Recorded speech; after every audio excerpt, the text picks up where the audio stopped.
We now know our first results of this election. Joe Biden won the popular vote in Dixville Notch, New Hampshire.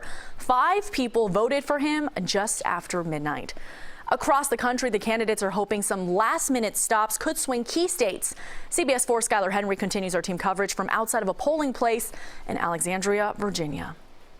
Francis and Maribel, good morning to you. Well, we are at a polling location outside of Alexandria, Virginia. That's right outside of Washington, D.C. But as you mentioned, we are seeing historic turnout up until this point. And every indicator that we've had up until this point essentially said that it is important for us to be patient, even though we should start to see how things start to trickle out as polls begin to close in states like Florida and other key battleground states in the South. But this comes as candidates make their closing arguments as to why they feel as though they should win the White House.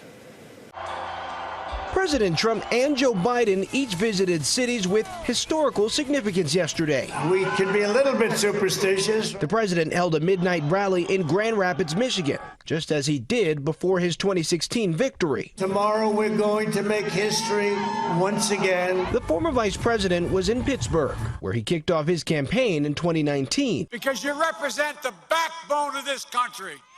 Hard-working families. We're asking nothing but a fair shot. Throughout the day, both candidates urged Americans to vote. Get your family, get your neighbors, get your co-workers, get your boss, grab him by the tie, say, let's go, boss. I believe the message is going to be loud and clear. It's time for Donald Trump to pack his bags and go home. Voting during the coronavirus pandemic has reshaped the election process. At least 98 million ballots have already been cast. That's more than double the early vote in 2016.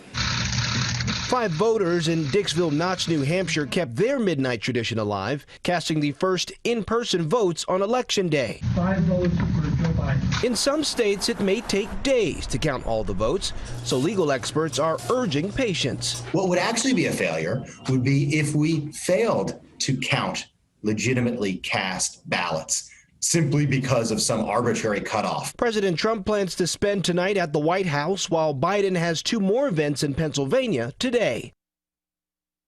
According to our CBS News Battleground Tracker, polling shows that while Joe Biden has a lead in terms of those who've already cast their ballot, President Trump has about 70% of supporters who say that they are actually going to show up today to vote, and it's something that the president says that he's leaning on.